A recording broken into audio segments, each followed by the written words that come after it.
36वें Indian engineering Congress का 2 दिन का अधिवेशन दिल्ली के विज्ञान भवन में हो रहा है। हमारे साथ president elect doctor Hemant Thackeray हैं।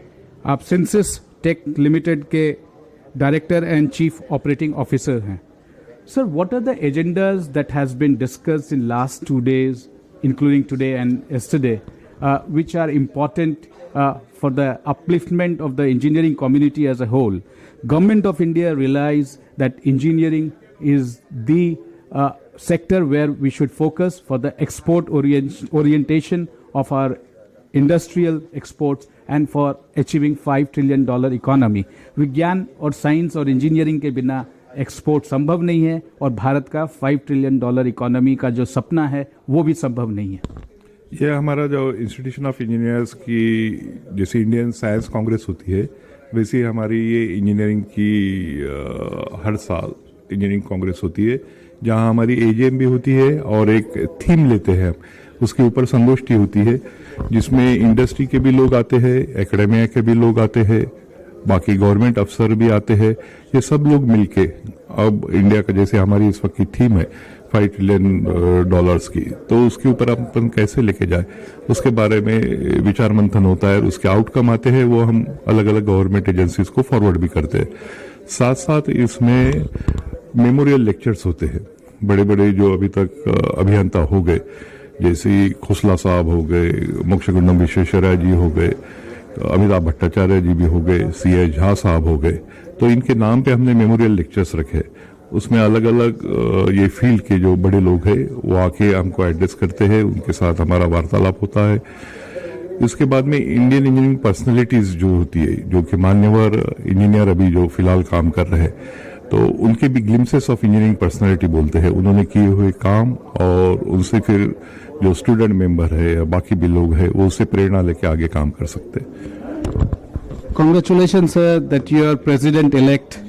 आपकी क्या प्रायोरिटीज होंगी, और आज आप एक बहुत इंपॉर्टेंट पेपर भी प्रेजेंट कर रहे हैं। जी, प्रायोरिटी तो हमारी ये रहेगी कि इंस्टीट्यूशन ऑफ इंजीनियर्स को हम आगे कैसे बढ़ावा दिए जाए, अधिकतर इंजीनियर लोग हमारे कैसे मेंबर बने।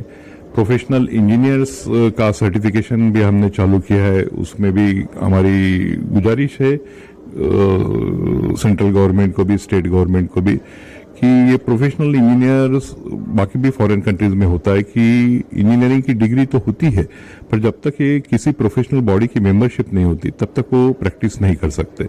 तो उस मुताबिक हमारी भी ये इच्छा है, हम गवर्नमेंट एजेंसीज को भी बोलने वाले हैं, सेंट्रल गवर्नमेंट, स्टेट गवर्नमेंट को, कि ये बिल लाया जाए और प्रोफेशनल इंजीनियर्स जो है, तो जब तक किसी प्रोफेशनल बॉडी की उनकी मेंबरशिप नहीं है तो they will not be allowed to practise, और प्रैक्टिस करने के लिए वो कोई ना कोई प्रोफेशनल बॉडी से जुड़े रहने चाहिए। इसके क्या मेरिट हैं, इससे क्या फायदा, देश को क्या फायदा होगा, आपके एसोसिएशन को क्या फायदा होगा, प्रोफेशनल्स जो इस एसोसिएशन में उनको क्या फायदा हो, यदि आप बारीक पॉइंट्स बता पाएं। इसमें कैसे है कि सिर्फ डिग्री लेना ये एक अलग बात है, और डिग्री लेके प्रोफेशन में काम करने के लिए जब तक तुम किसी प्रोफेशनल बॉडी के मेंबर नहीं होगे और अलग अलग संगोष्ठियों में अलग अलग जगह पे जब तक इंजीनियर लोगों की एक दूसरे के साथ इंटरेक्शन नहीं होगी, जब तक उनको फील्ड का एक्सपीरियंस नहीं रहेगा, तब तक they will not be able to become professional engineers.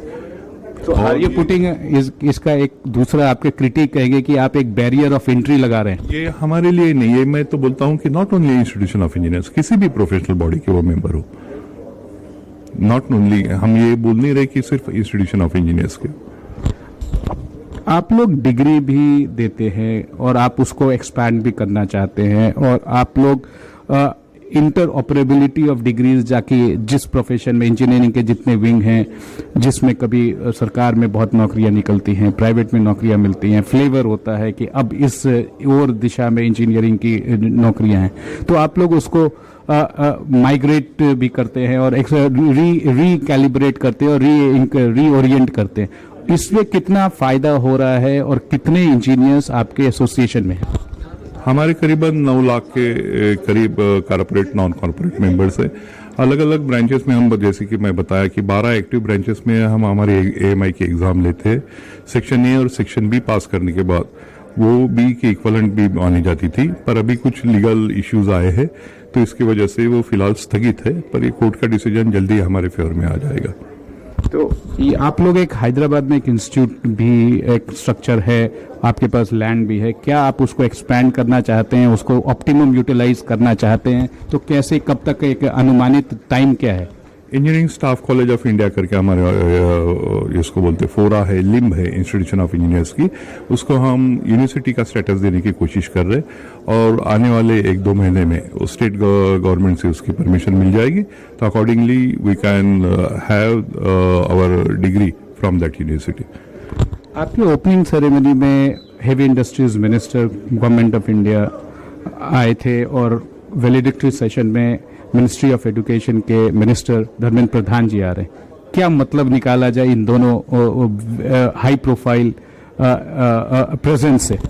ये तो हमारे से रिलेटेड ही है। जैसे आप हेवी इंडस्ट्री बोलते हैं तो इंडस्ट्री बोले तो इंजीनियर, ये कोई अलग ऐसी दो चीजें नहीं है। इंडस्ट्री बोले तो इंजीनियर आना ही आना है। सिमिलरली हम जैसे कोर्सेज कंडक्ट करते हैं, एग्जामिनेशन लेते हैं, तो उसका भी ये आता है कि मिनिस्ट्री ऑफ MHRD से। इसलिए दोनों जो व्यक्ति हमारे भगवान जो आए इनॉग्रेशन को और वैलिडिटी सेशन को, तो डेफिनेटली हमारे से ताल्लुकात रखते हैं, हमारे एक्टिविटीज से ताल्लुकात रखते हैं। मिनिस्ट्री ऑफ HRD का मतलब, I understand what you are saying, is ministry of education, जो क्योंकि भारत सरकार ने उसको थोड़ा सा रीकैलिब्रेट किया, रीओरिएंट किया। यदि मैं ये पूछूं कि सर आप क्या विरासत छोड़ना चाहें, जब आप इलेक्ट हैं, 1 साल बाद आप ये जगह छोड़ेंगे, तो what would you give back to the organisation? आपका क्या विजन क्या होगा? मैंने बोला कि एक तो डीम यूनिवर्सिटी हमने को करने की है, दूसरा जो रिकॉग्निशन अभी फिलहाल जो केसेस पेंडिंग है कोर्ट ऑफ लॉ में, तो वो उसका सॉल्यूशन निकाल के वो जो पुरानी जो ग्लोरी है इंस्टीट्यूशन ऑफ इंजीनियर्स की, वो वापस लाने की कोशिश रहेगी। एक क्रिटिक आपके कहेंगे कि जितने बहुत सारे जो प्राइवेट कॉलेजेस इंजीनियरिंग के फ्लरिश हुए हैं all over India, medical college भी हुई हैं, इंजीनियरिंग कॉलेज का हम यदि बात करें तो थोड़ा सा क्वालिटी ऑफ एजुकेशन, शायद आप भी कहेंगे कि आपके एक्सपेक्टेशन, आपकी इंडस्ट्री, आप खुद एक इंडस्ट्री चला रहे हैं, वहाँ तक शायद the pass out graduate is not capable enough और कैलिब्रेटेड इनफ।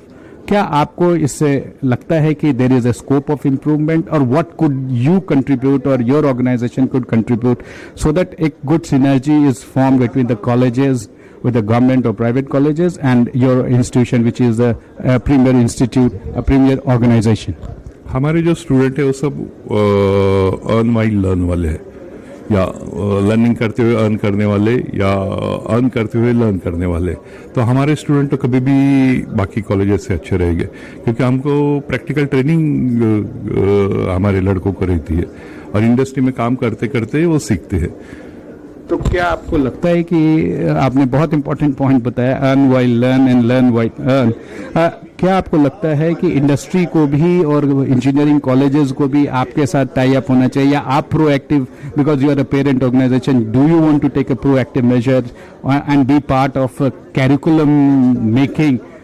यदि वो आपको ऑप्शन मिले, या उस पर आपकी निगाह है, या आप उस पर सोचना चाहते है। हमारे यहाँ के भी बहुत सारे रिप्रेजेंटेटिव बहुत सारी यूनिवर्सिटी में काम करते हैं, तो वहाँ पे भी करिकुलर डेवलपमेंट में हमारा योगदान रहता है। वैसे ही अलग अलग गवर्नमेंट की जो एजेंसी है, BIS बोलो या बाकी, इसमें भी हमारा योगदान है। AICT में भी हमारा रिप्रेजेंटेशन है, तो वहाँ पे तो हम ये काम करते ही है। Thank you, sir. Thank you for your time, and congratulations once again for being elected in the 36th Indian Engineering Congress or Institute of Engineers के आप president elect है. Thank you, sir. With camera person Rajesh Tripathi, Pranav Prakhar reporting for Vision Television World.